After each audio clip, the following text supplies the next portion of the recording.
Selam arkadaşlar, ben Serkan. Diyetteyken akşam yemeği olarak doyurucu salata tarifimi vereceğim şimdi sizlere.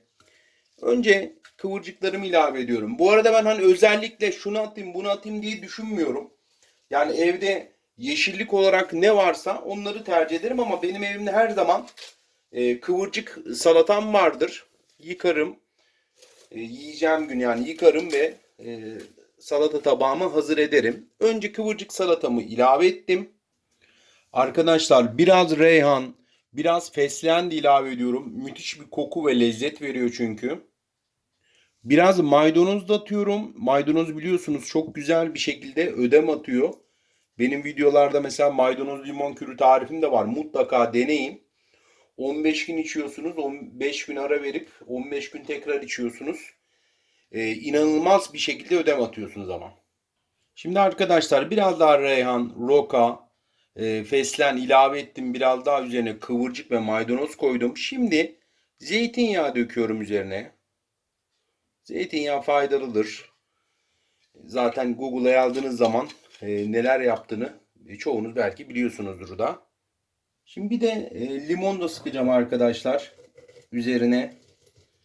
Şöyle bir minik limonum var. Normalde yarım sıkacaktım ama limon çok küçük çıktı. Limon geldi yani. Onu sıkayım şöyle. Evet. Onu da şöyle üzerine döküyorum. Oh. Şimdi arkadaşlar bunu önce güzelce şöyle karıştıracağım. Hem limon hem de zeytinyağı güzelce her yerine bulaşsın istiyorum. Şimdi eğer seviyorsanız benim gibi böyle biraz mısır da üzerine atabilirsiniz. Ben çünkü salatalarda mısırı seviyorum açıkçası. Özellikle diyet yaparken hani akşam da böyle doyurucu olursa güzel olur ama kalorisi de az olmalı. Önemli olan ne yediğimiz. Şimdi bir de ton balığım var. Şimdi ton balığımı da üzerine atacağım arkadaşlar. Tabii seviyorsanız hani ben ton balığını seviyorum. Eğer siz de benim gibi ton balığı seviyorsanız hem protein hem tok tutar hem de protein olduğu için yağ yakımınıza da yardımcı olur arkadaşlar. Şöyle bir küçük kutuyu koyuyorum yani içerisine. Evet arkadaşlar akşam yemeğim bu görmüş olduğunuz nefis ton balıklı salata tarifim bol yeşillikli. Kalorisi ton balığının çıkartın bu salatanın kalorisi 80-90 kalori aralığındadır. Ton balığı da bir kutu koydum.